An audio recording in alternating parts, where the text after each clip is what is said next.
டிஎன்பிஎஸ்சில 14 பேர், அது ஒருத்தர் தான் இப்ப ரிட்டையர் ஆயிடுச்சு.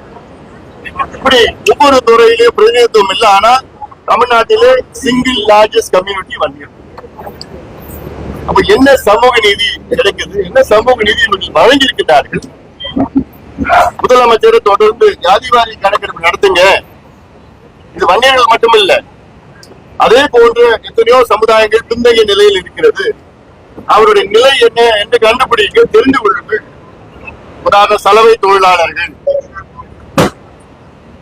முடி திருத்துகின்ற சமுதாயம், மலை போறவர்கள், மீனவர்கள், முத்துரையர் சமுதாயம், இப்படியெல்லாம் இருக்கின்ற சமுதாயங்கள் பிந்தைய நிலையில் இருக்கு. அவருடைய நிலையை தெரிந்து கொண்டு பிறகு அவர்களுக்கு நலத்திட்டங்கள், கூடுதல் இடஒதுக்கீடு, நிதி ஒதுக்கீடு, கடன் தேவைகள், இப்படி எல்லாம் செய்ய வேண்டியது ஒரு அரசின் கடமை. நல்ல அரசு, நிர்வாக திறமையான அரசினுடைய கடமை. ஆனா அப்படி எதுவுமே நடக்கல. 2 ஆண்டு காலம் நான் தனியாக இடஒதுக்கீடு கொடுக்கின்றேன் என்று உறுதி கொடுத்த முதலமைச்சர் ஸ்டாலின் அவர்கள் என்ன காரணத்துக்கு இப்பொழுது எங்களால் இங்கு கொடுக்க முடியாது, மத்திய அரசு கணக்கெடுப்பு நடத்தினாதான் எங்களால கொடுக்க முடியும் என்று பொய் பேசிக் கொண்டிருக்கின்ற ஸ்டாலின் அவர்கள். நான் கேட்கிறேன், முதலமைச்சர் ஸ்டாலின் கிட்ட கேட்கிறேன், கடந்த காலத்தில் உங்களுடைய தந்தை கலைஞர் அவர்கள், முன்னாள் முதலமைச்சர் ஜெயலலிதா அம்மையார் அவர்கள் முதலமைச்சராக இருந்த காலத்திலே இதே கோரிக்கையை ஜெயலலிதா அம்மையார் அவர்களிடம் கலைஞர் அவர்களிடம் மருத்துவர் ஐயா அவர்கள் வைத்தார்கள். அப்பொழுது கலைஞர் அவர்களோ அல்லது ஜெயலலிதா அம்மையார் அவர்களோ இல்ல, நாங்க மத்திய அரசு தான் கணக்கெடுப்பு நடத்தணும், எங்களுக்கு அதிகாரம் இல்லைன்னு யாரும் சொல்ல கூட இல்லை. கலைஞர் அவர்கள் நிச்சயமா நான் செய்யறேன்னு தான் சொன்னார். ஜெயலலிதா அம்மையாரும் சொன்னாங்க நிச்சயமா நான் செய்யறேன்னு சொன்னாங்க. எடப்பாடி பழனிசாமிட்டும் கேட்டா நான் செய்யறேன்னு தான் சொன்னாங்க. யாருமே இது எங்க கடமை கிடையாது, எங்களுக்கு அதிகாரம் இல்ல, மத்திய அரசு தான் செய்யணும்னு யாரும் சொல்லல. முதல் முறையாக வேண்டுமென்று ஜாதிவாரி கணக்கெடுப்பு நடத்தக்கூடாது என்று முடிவெடுத்து முதலமைச்சர் ஸ்டாலின் அவர்கள் இது எங்க கிட்ட அதிகாரம் இல்ல, மத்திய அரசு செய்யணும்னு சொல்றதுல நாங்கள் கண்டிக்கின்றோம். இது சமூக அநீதி. திமுகவுக்கும் சமூக நீதிக்கும் சம்பந்தம் கிடையாது. திமுகவுக்கும் சமூக நீதிக்கும் எள்ளளவும் சம்பந்தம் கிடையாது. அப்படி உங்களுக்கு சம்பந்தம் இருந்தா நேரம் நீங்க கணக்கெடுப்பு நடத்திருப்பீங்க. 69 விழுக்காடு இடஒதுக்கீட்டை காப்பாற்றணும். இந்த 69 விழுக்காடு இடஒதுக்கீடு உச்ச நீதிமன்றத்துல வழக்கு இருக்கு. இந்த வழக்கு என்னைக்குன்னா வரும், வந்ததுன்னா நீதிபதிகள் அதை ரத்து செய்வாங்க. 69 விழுக்காடு இடஒதுக்கீடு ரத்து செய்வாங்க. மீண்டும் மீண்டும் நான் சொல்லிட்டு இருக்கிறேன், எச்சரிக்கை பல முறை நான் சொல்லிட்டேன் முதலமைச்சர். அவர் கண்டுகிற மாதிரி தெரியும். அவர் சுத்தி இருக்கிற அமைச்சர்கள்னா சரியான முறையில் ஆலோசனைகள் வழங்குவது கிடையாது. இது சமூக நீதி பிரச்சனை, தமிழ்நாட்டு முன்னேற்றம் பிரச்சனை. முதலமைச்சர் அவர்கள் உடனடியாக அறிவிக்கணும். பீகார்ல ஜாதிவாரி கணக்கெடுப்பு நடத்தி அறிவிச்சு முடிச்சிட்டாங்க. 13 கோடி மக்கள் உள்ள பீகாரில் 3 மாதத்தில் எடுக்கப்பட்டது. அவங்களுக்கு செலவானது 500 கோடி. 13 கோடி மக்கள் ஜனத்தொகை. தமிழ்நாட்டில் 7.25 கோடி தான் இருக்கு. சுலபமா எடுத்துட்டு 1 மாதம் 1.5 மாதம் எடுத்துட்டு போயிடலாம்.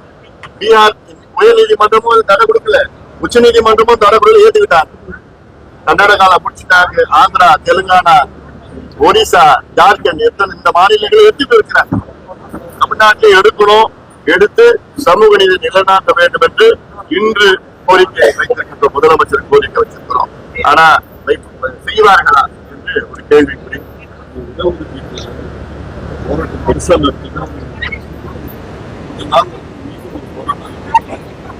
அதாவது நாங்க பல முறை கேட்டிருக்கிறோம். அதை நாங்க காலகட்டத்தில் நாங்க இன்னும் உள்ள பேசி தேவைப்பட்டா நிச்சயமா அறிவிக்கும். அதாவது தேவைப்படுது. நாங்க இப்போ இந்த அடுத்த மாதத்துல இருந்து நாங்க இந்த 69 விழுக்காடு இடஒதுக்கீடு காப்பாற்றுறதுக்காக தான் எல்லாமே நாங்க பார்த்து ஒரு அணுகுமுறை நாங்க பேசிட்டு இருக்கோம். அதை நீங்க பார்க்க போறீங்க. அடுத்த மாதம் நீங்க பார்க்கலாம் போறீங்க. அதுக்கு இறுதியில மிகப்பெரிய அளவுல ஒரு போராட்டம் பண்றாரு. பலகட்ட போராட்டம் இது கொடுக்குற வரைக்கும் நாங்க பலகட்ட போராட்டத்துல நடத்த நாங்க தயங்க மாட்டோம். ஏன்னா இன்னைக்கு போராட்டம் சொன்னாலே அது பாட்டாளி போராட்டம். நிச்சயமா நான் கட்டி கொடுத்துட்டு இருக்கிறோம், கட்டவும் போறோம். அரசாங்கம் செய்யற வேலையெல்லாம் நாங்க பண்ணிட்டு இருக்கோம். அரசாங்கம் பென்ஷன் கொடுத்துருக்காங்க, ஓய்வூதியம் எவ்வளவு கொடுக்குற 2000 ரூபாய். இன்னைக்கு ஒரு தியாகியோட குடும்பம் கிட்ட 100 பேர் 200 பேர் வந்துட்டாங்க. அது 2000 ரூபாய் கொடுத்தா ஆகப்படுது. நாங்க ஆண்டுதோறும் பல லட்சக்கணக்கான ரூபாய் வந்து தியாகி குடும்பத்துக்கு கொடுத்துட்டு இருக்கிறோம். வேலை வாய்ப்பு நாங்க அவங்களுக்கு வேலை வாங்கி கொடுத்துட்டு இருக்கோம். படிப்புலாம் எத்தனையோ பேர் கொடுத்துட்டு இருக்கோம். அதெல்லாம் நாங்க தொடர்ந்து நாங்க செய்யக்கூடிய கடமை. அதை பத்தி நான் பேசுறது எதுவுமே கிடையாது. அதை பத்தி நான் தமிழக அரசு மத்திய அரசு அப்படின்னு சொல்லியிருக்காரு. தெரியாம சொல்லிட்டு இருக்கிறாரு. அதாவது மது என்பது மாநில பட்டியல வருது. மது என்பது ஸ்டேட் சப்ஜெக்ட். அதாவது ஒரு மாநிலம் தான் முடிவெடுக்கணும், மது விற்கலாமா வேண்டாமா, அது கடையை மூடலாமா வேண்டாமா, எவ்வளவு கடையை மூடலாம் எப்படின்னு. குஜராத் எடுத்துருக்கு. அப்ப மோடி அவர்கள் அங்கே குஜராத்தின் முதலமைச்சராக கொண்டு வந்து அந்த சட்டம் கொண்டு வந்தாரு, அமல்படுத்திட்டு இருக்காரு. நிதிஷ்குமார் பீகார்ல கொண்டு வந்திருக்கிறாரு, நடைமுறைப்படுத்திட்டு இருக்காரு. வடகிழக்கு மாநிலத்துல நாகாலாந்துல மது விலக்கு இருக்கு. அதுல ஒவ்வொரு மாநிலமும் அது முடிவெடுக்கிறது தகுதி அதிகாரம் எல்லாம் இருக்கு. அதாவது ஒரு அரசாங்கம் மதுவுல தான் நாங்க அரசாங்கத்தை எங்களால் நடத்த முடியும் என்று சொல்வதெல்லாம் அப்படி பாத்தீங்கன்னா நிர்வாக திறமை இல்லாத ஒரு அரசாங்கம் தான். கையாளாக அரசாங்கம் தான் சொல்லுவாங்க. மது விற்பனை இல்லாம எங்களால நிர்வாகம் நடத்த முடியாது, அந்த நிதி வந்தாதான் எங்களால் நிர்வாகம் செய்ய முடியும் சொல்றதுன்னா கையாளாக அரசாங்கம் தான் அப்படி சொல்லும்.